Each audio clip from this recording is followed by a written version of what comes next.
I wanted to share another halacha l'maaseh. This to me is merafsa nigra, means it's blows through the roofs. What exactly? This was like a shocker, as most of us grew up. When we get to the pasuk liyos kol ish, liyos kol ish beveiso yumdaber kishoy namoy. This is right after the whole trouble with Vashti, and the new decree went out. Literally, the simple translation is liyos kol ish. Each man will be a seir beveiso, will be a sar, an officer in his home. And he's going to speak according to his language. That means if there's an argument, which language is going to be spoken in the house, follows the husband's. Now, I once found a tape, Chassidish tape, that I loved the laning. It made me, it was like just so melodious and something touched me so much. I incorporated it into my own laning. But one of the things that they did on this tape is they read twice, liyos kol ish soirer, and then liyos kol ish shoirer beveiso.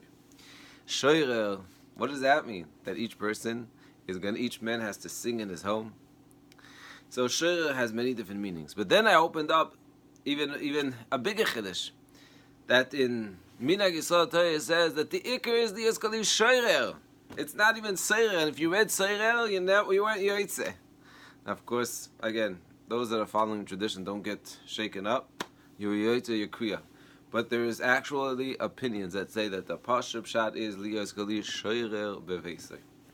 So there's different explanations. I'm going to show you the next one from my Rabbi once. B'shem the Baal Shem Tov. Absolutely stunning. A stunning and astounding explanation, but it's also an amazing insight into life, especially when it comes to couples and friendship and any type of relationship. It says the Baal Shem Tov, this is what happened. Haman Achashverosh had to do something. Maisa Vashti, she didn't listen to it, she rebelled against him. There had to be a rule. So Haman suggests liyos kol ish soirer beveiso. A man has to be in charge. He has to make the decision. A woman has to listen to him. Okay. Problem is, Achashverosh said there's a Gemara in Maseches Gitin, Daf Zayin and Daf Ches, the Sugya, where the Gemara says Al yatil adam ema yaseira b'seich beisoi. A person should never instill too much fear in his home. The Gemara there is discussing the Erev Shabbos. It says that the husband should turn to his wife and say, "Isaltem, eravtem. Did you take care of the ma'aser? Did you take care of the eruv? Hadliku sanel. Light the candle." So the Gemara there explains that although a person should ask, but never should he yatil ema yaseira. It should never be done with too much fear. Rather, Yimel benachas, it should be said beautiful. You could say something important, but say it in a nice way.